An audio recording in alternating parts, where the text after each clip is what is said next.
Guys, welcome back to Full Time Reds on this Friday afternoon, and welcome to the match preview.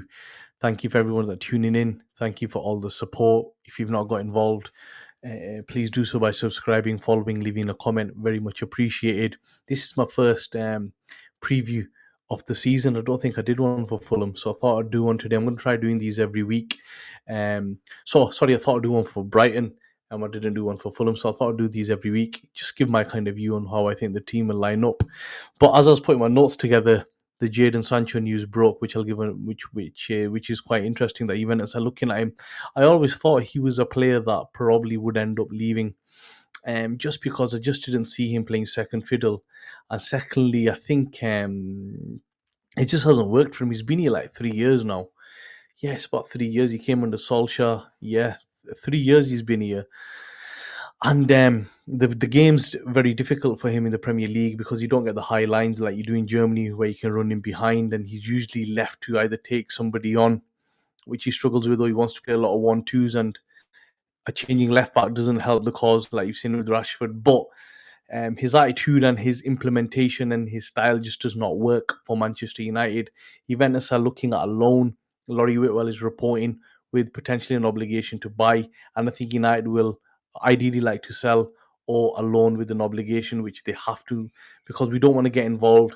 And with players coming back every summer, you don't know what to do with them. We've seen that with so many who have now left, like Van der Beek was one, Palestri was another one. You send him out on loan didn't work, you come back, just didn't do anything. So it's positive news regarding Sancho. Ugarte, I think that will get done. I saw a lot of channels saying that it feels like Glazers but a lot of people have just lazy journalism on this and lazy points of view on this issue. What you have to remember is if the other club are not moving on price, what do you want United to do? Pay the 60 mil? Then you're going to say he's overpaying. So what should they be doing at that point then? They've naturally said, look, we've got a valuation. We've got value of him.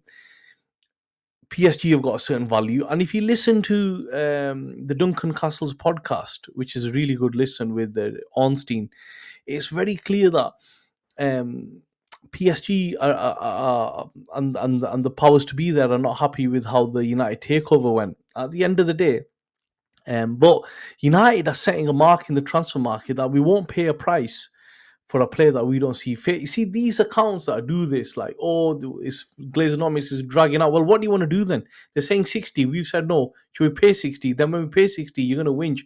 Here's a couple of banned games. And then, we've overpaid for him. Some people are just lazy and just fucking got no idea on how this actually works.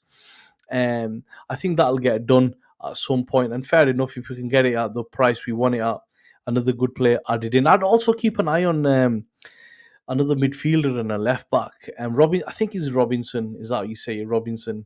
At Fulham is very, very good, and we've been linked with him. I've been a huge fan of him, and I'm surprised other teams haven't looked at him either.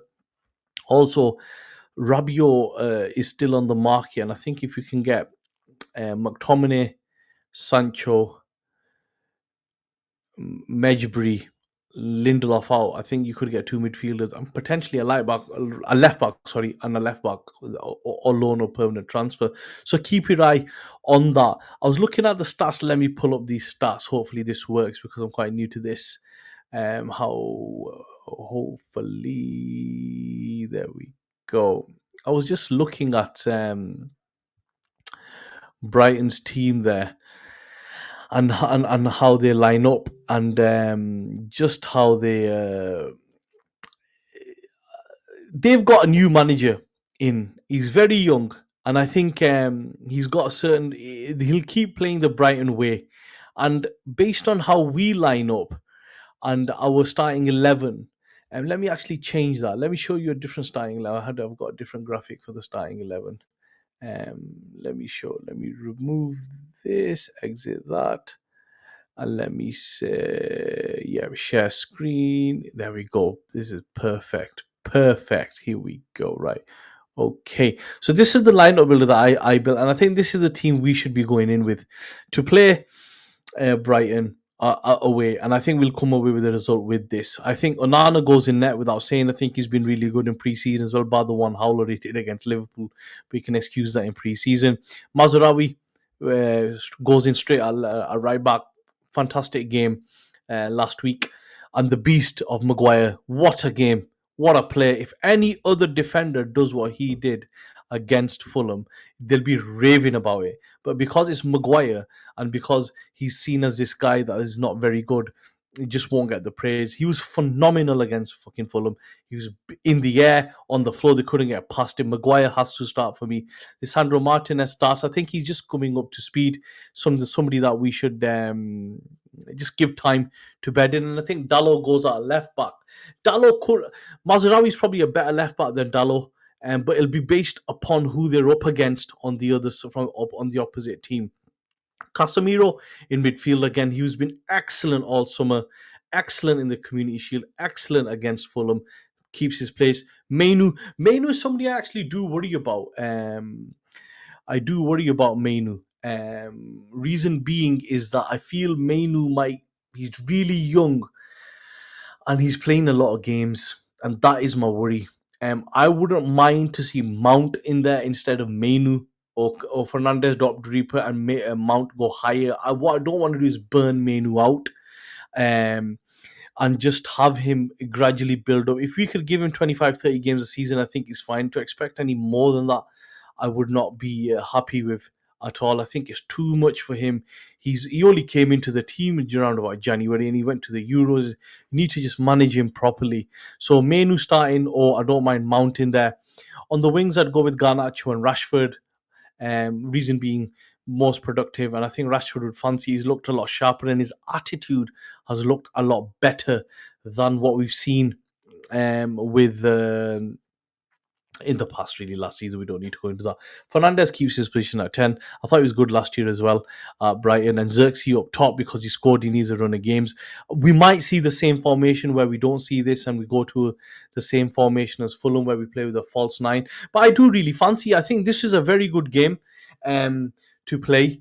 I think it's interesting as well because we always seem to end up playing Brighton at either at the start of the season or the end of the season. We never play them in the middle. And I think to go there and win will give us good confidence. We should be in good confidence to go there and win and perform.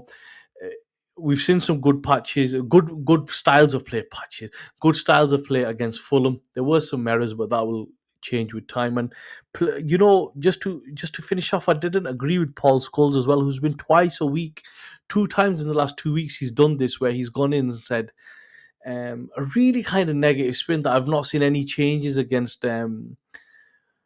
Fulham. I thought it was the same. I don't know what game he's watching. A lot of respect for him and what he did, but as a pundit, I question his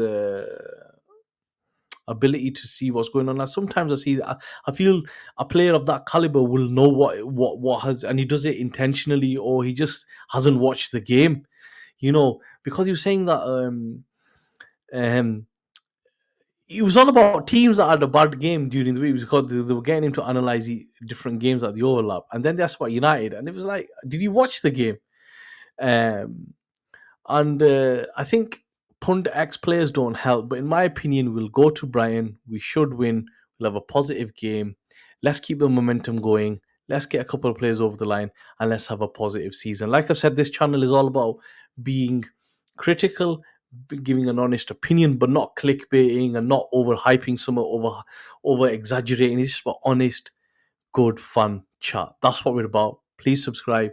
Please keep watching and please keep supporting. I'll be back after the match with a new video. Thank you.